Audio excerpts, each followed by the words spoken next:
Hey guys, so I'm back with another video. Now, if you're wondering why this isn't the Christmas video, because if you watched my last one, you know, this was supposed to be, my next video was supposed to be the Christmas video. Basically, I was waiting for Puzzling Places to release the Christmas puzzle, and they did, but I assumed it would be in the DLCs, like you'd have to claim it like a free DLC. But no, it's just it gets added to the game. So I was waiting for it, and the whole time it was in the game. And I found that out today, the day after Christmas. So yeah, instead, we're looking at Death Horizon Cyberfusion, which is what you've been seeing in the background right here. Now, if you've ever heard of Death Horizon, it's a pretty popular VR game. It's a survival, kind of like a survival zombie game. It had story elements in it. It was a pretty cool early VR game. It was definitely feeling dated. It definitely has some dated stuff to it, but it has a kind of cool physics engine, and they added a mixed reality mode. And on Pico, you can get just the mixed reality mode alone. In fact, you have to buy it in a separate package. But this is their newest offering, which is not really, it doesn't have any story, at least as I'm aware of right now. And it doesn't have mixed reality. But everything else on that front is improved drastically. The gunplay, the physics especially. This is essentially like a physics roguelite, kind of set up almost like an extraction shooter. If you've ever played something like, I can't remember what the name of it is. It was it got taken down. It was a popular PC VR game, and it was you had to go in, and you were in, it was kind of like a Metro Exodus, or like Metro but in VR, and it was always compared to being like that. And I know they're going to make an actual Metro game now, but it was basically like that, and it had a raid feature where you could go in, you have to kill enemies and survive and take things back. That's what this whole game is about. You're going in, you're trying to kill as many enemies as you can, trying to grab some loot, get credits, and you can use those credits to unlock new abilities and new weapons. And yeah, you can extract whenever you want, but if you extract right off the bat, you might not have very good stuff. So it's good to try to get as much good stuff as you can. Now, going back to those abilities, what you guys been currently seeing me using, what I'm currently using right now, are blades. Now, this is one of them that you can use. So, it's in the name, Cyberfusion. This game's very, it's very similar to Cyberpunk, at least aesthetically. And the music too, I would say. They definitely went for Cyberpunk with the soundtrack, and I love it. But along with it, having that aesthetic, it comes with it, the whole world of Cyberpunk and how that works. And in Cyberpunk, if you ever played it, it's kind of the whole thing is humans, you can buy attachments for yourself, almost like a robot. You can get new arms, and that's what you can see my guy has. And you can get those upgrades in this game. You could have gorilla arms, which give you like super strength, and so you can just kind of like burst things open and rip things open. Or you could have those blades, at least currently, and they have plans to add other stuff, like spider hands, which I assume will allow you to climb on the walls. Which, again, because this is a physics-based game, it has climbing and all that, as you can see in this clip. So, the physics in this game are one of the most unique parts, if not the most unique part of this game, at least for me, is they're realistic, like very realistic, similar to something like Blade and Sorcery. As you guys can see, the climbing works great, but at the same time, it's also arcadey. Like, it has a weird mix in between the two, but it feels good. Like, they nailed it. So it can do cool stuff. It feels fun. It has a good feeling to it, that arcadey feeling, but it still feels realistic at the same time. It's very strange, and it's hard to explain. It's something you kind of have to experience for yourself, and the moment you start playing this game and you start smashing things, climbing on top of things, running and jumping around, I think you'll kind of understand what I mean. But yeah, it works, and everything works really, really well with the physics. As you can see, you put your hand on a tablet, it doesn't start glitching through in the middle of it or something, it stays right there, which is what you want. So, it has this loot system, as you just saw me breaking those boxes. And those boxes don't always have some stuff in it. Most of the times I've been opening these things up, I get nothing.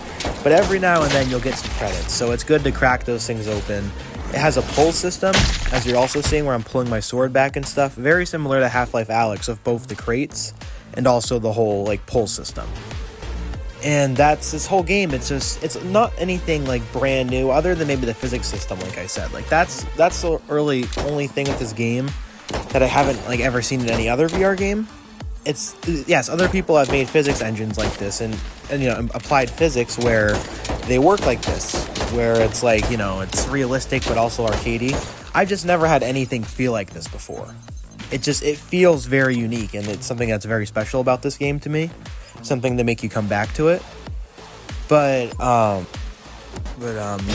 the only other thing I would really say that's unique is the art style. You don't see many cyberpunk style stuff like this in VR. At least I don't always see it very often, so that's kind of cool. But other than that, the biggest thing this game does, I feel like, is it brings a lot of stuff from other games. Like I said, like it's got stuff from Half-Life Alyx here. It's got stuff from obviously the original Death Horizon, but it feels like it takes a lot of inspiration from other games, but not in a bad way. The physics system feeling like Blade and Sorcery, like, again, it's not bad. It all feels really, really good, and it's not something. It isn't me complaining here. It's something, it's essentially compliments. These are all games that nail what they do in their respective like categories.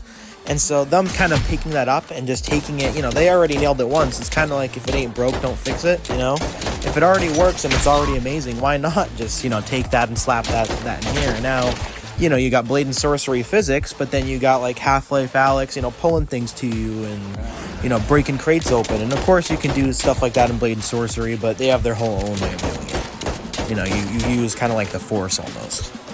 But yeah, so it has some uniqueness, but I feel like that's this game's biggest con to it, is at least currently it's new.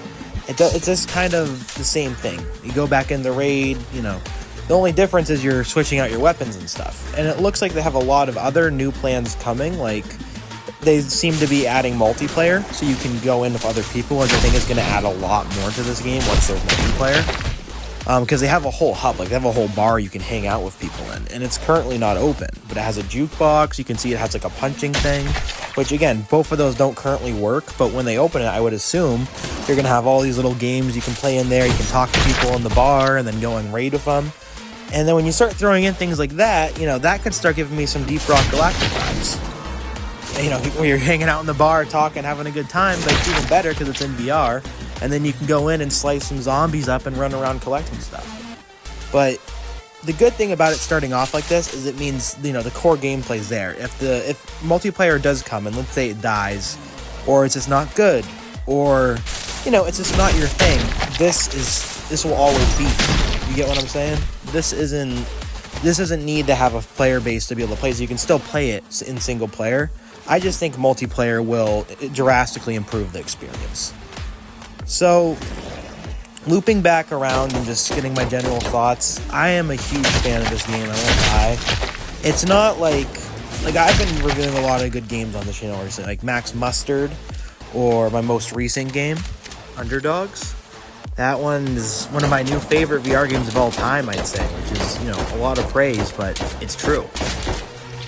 So it's not like on that level for me, just because, like I said, it's not those things to me, like Max Mustard, it's bringing Astrobot back. That's something we've been needing for forever. When it comes to Underdogs, it's super unique. It's something that's really, really special. Nothing else like it. This game, like I said, you can find other games very similar to this. Like Battle Talent has a very similar style to this, where it's like roguelite dungeons, and it's something similar to that. But again, Battle Talent's set with like goblins and stuff. This is zombies and in a cyberpunk art style, which is, again, another, like I said, the second unique part to this game. But yeah, it's still an amazing game. I'm not saying it's a bad game. It's just, there is a lot of stuff like this out there. So you have a lot of options, is basically what I'm trying to say, It means it has to compete harder. But I'm excited to see what this game brings in the future. I'm excited to see the new updates. I'm excited to try out those spider hands, of course, especially if I can climb up the walls and ceiling like I think I can. Yeah, I hope you guys liked this video. I hope you guys liked Death Horizon Cyberfusion. Maybe you guys will check this out. And yeah, have a good day, night, whenever you guys are seeing this. Have a good time.